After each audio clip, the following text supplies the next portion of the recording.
Ever wondered what happens when someone who used to be part of a group called the Ku Klux Klan, kind of like a club with really bad ideas, gets out of trouble and decides to start a new club? Well, that's what we're diving into today. Imagine a motorcycle gang that's not just about cool leather jackets and tattoos, but hides a darker secret. Meet the Sadistic Souls Motorcycle Club, a group with a different kind of mission, one that involves thinking some pretty mean stuff about race. How did they end up like this? Stick around as we unravel their story on this unexpected ride. Let's roll. It all begins with its founder, Dennis Michael McGiffin. His story is quite something, and let's just say his life story is more like a roller coaster than your average person's. So Dennis, back in the day, was part of a group called the Ku Klux Klan. Now, this wasn't a good group. They were all about white supremacy, hate, and pretty extreme views. This Klan thing dates back to the 19th century, and Dennis was in it from a young age. But here's the twist. By his mid-30s, he felt like the leaders of the Klan were kind of old-fashioned and not tough enough. So he decided to break away, starting with forming his own club called the New Order. And let me tell you, this was no ordinary club. It was all about racism. Now, this all happened in the mid-90s, a time when technology was booming and organized crime was on the rise. Dennis and his friends thought of themselves as the reincarnation of the Order, inspired by a crazy novel called The Turner Diaries. This book was all about people making war on the government, even blowing up FBI headquarters and nuking Israel. And you guessed it, they thought, why not make this real? Let's start a race war. Now, what made them so confident about succeeding? Well, they had a plan, a strategy. But here's the catch. Before they could put their extreme plan into action, they got caught in February 1998. Raids happened, explosives, guns, and detailed plans on contaminating water supplies with cyanide were discovered. Imagine that as a diversion while they carried out bombings and high-profile assassinations in Alabama and Los Angeles. So, they ended up in court and got 7 years for federal weapons charges. But was that the end of McGiffin's wild ride? Far from it. If anything, it was just the beginning. The Sadistic Souls Motorcycle Club isn't your typical biker gang. It's a tight-knit brotherhood with a unique set of beliefs. After serving time, the founder, McGiffin, transforms the club into something more intense than an ordinary motorcycle group. With a sleek black and silver dress code and members dedicated enough to die for the cause, the Sadistic Souls aim to become a militant arm of the Aryan Nations. In 2012, McGiffin's club merges with the Aryan Nations, forming one of the most infamous neo-Nazi groups, but trouble brews within the alliance. The Louisiana faction, led by Maurice Goulet, joins the club. Differences arise, and Goulet clashes with McGiffin over leadership. Law enforcement closely tracks the club, leading to frequent arrests.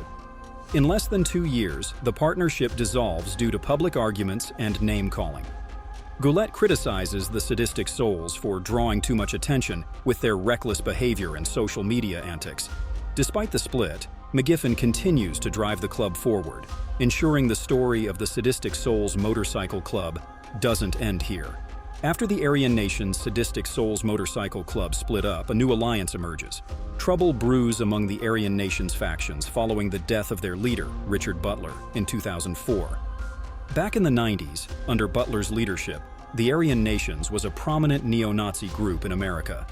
But after his passing, things fall apart. Various factions claim to be the rightful heirs to the Aryan Nations leadership, leading to internal strife. Post the breakup, the Sadistic Souls and Goulet's Aryan Nations team up with other racist organizations, forming a new coalition known as the Black and Silver Solution. This coalition includes groups like the United Klans of America, UKA, and the Creativity Movement, aiming to be the closest thing to the original Aryan Nations. However, there's a hitch. Internal conflicts persist. They view each other as unruly thugs, far from the ideals of the original Aryan Nations. And right in the center of it all are McGiffin and his Sadistic Souls.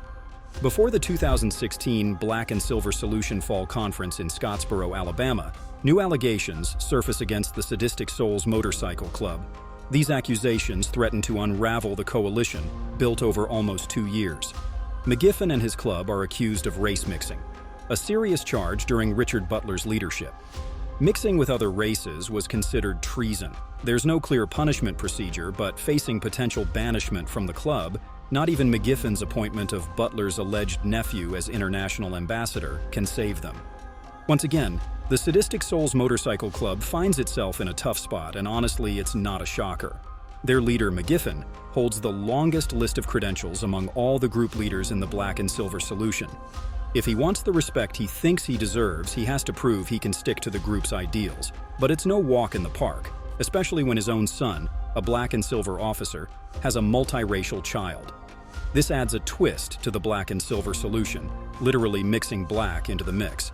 Just when things seem smooth for the Sadistic Souls, trouble brews in the weeks leading up to the 2016 Fall Conference. Pressure mounts internally and externally.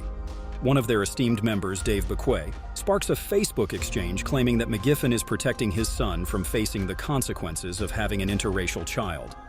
The accusations cut deep, revealing alleged lies about the nature and duration of the relationship. McGiffen responds by kicking Bequet out of the club, but the drama doesn't stop there. His half-brother, also a club member, adds fuel to the fire.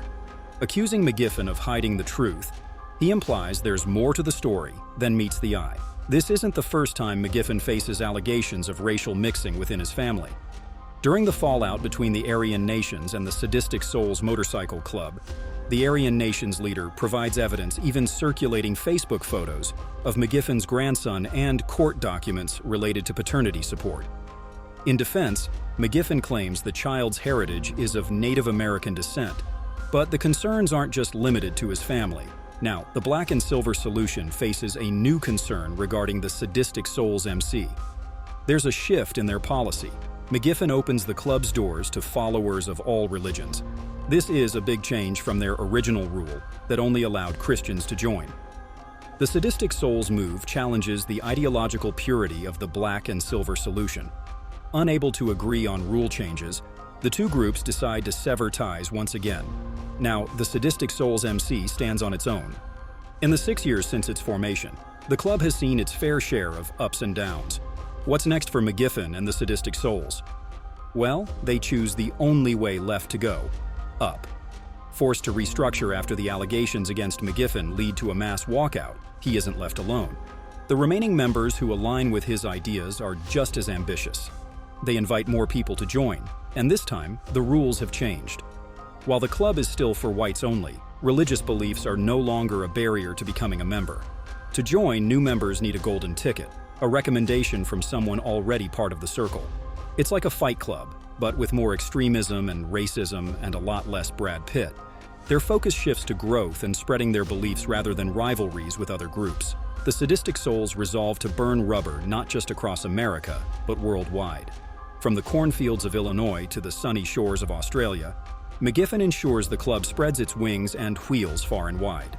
Adorning themselves with neo-Nazi and white supremacist symbols like SS bolts and swastikas, they rev their bikes beyond typical biker territories, becoming one of the most recognizable forces in the world of motorcycle clubs. The saga of the Sadistic Souls Motorcycle Club continues to unfold on a global stage. Thanks for joining us on this wild ride through the untold story of the Sadistic Souls Motorcycle Club. What do you think lies ahead for McGiffen and his crew? Drop your thoughts in the comments below. If you've enjoyed this journey, don't forget to hit the like button, share your insights, and subscribe for more gripping tales. Until our next adventure, ride safe, stay curious, and we'll catch you on the next one.